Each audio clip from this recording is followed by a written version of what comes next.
As the Mayflower first caught sight of land off the coast of Massachusetts, that first group of pilgrims could not have imagined what would become of this land. Whilst they were only seeking a place where they could experience freedom of worship, as with many things in life, the reality became much bigger than the original idea. Landing here in Plymouth Rock and settling nearby, the pilgrims struggled through the first winter, losing over 40 of their friends. But due to the generosity of some of the local Native Americans, the rest made it through.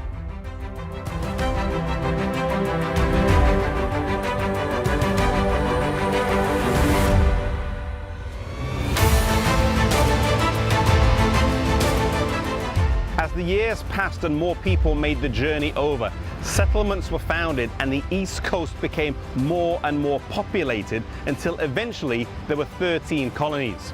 During the rise of what would become the United States of America, these 13 colonies were under the rule of the British Crown. But tension would build over the years until eventually war broke out between the colonies and the Crown. The British were defeated, and the colonies would go on to sign the Declaration of Independence here in the Independence Hall in Philadelphia in 1776, July the 4th. 4 days later, on July the 8th, the bells would ring out in Philadelphia as the Declaration was read out. One of the bells that was rung is believed to have been Liberty Bell, which thereafter would go on to become a symbol of freedom.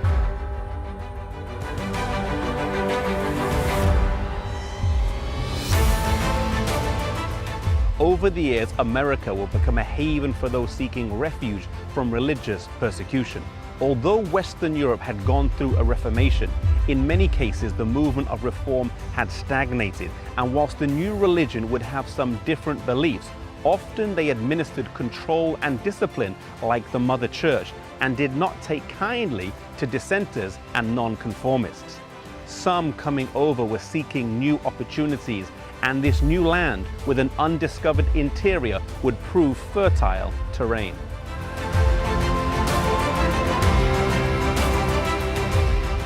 The new pilgrims recognized the tyranny that had been imposed in Europe with state-run churches and were familiar with the corruption where church officials and priests were sometimes little more than civil servants. Thus, as the founding fathers set out the Constitution and the Bill of Rights that would form the basis of the United States of America, they were very careful that the two institutions of church and state should remain separate.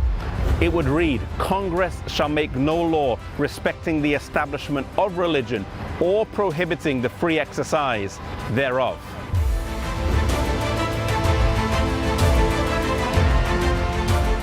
The church would not be beholden to the state, and the state could not act in the special interest of any particular church, but rather treat all people equally in the sight of the law.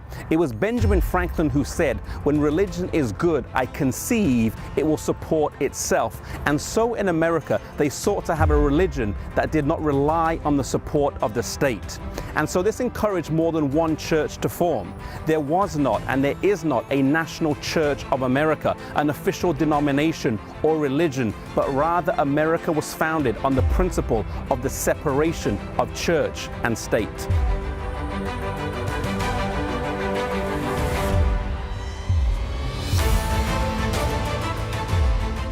This, more than anything else, is what helped make America great and has been the cause of its prosperous past and present.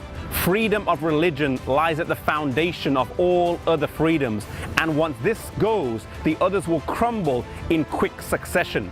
America will be a fertile ground for many churches to flourish, and over the upcoming weeks and months, we will see some of the movements that took root here and grew in this land of liberty. Stay with us over the upcoming episodes as we continue this journey and as we explore our lineage.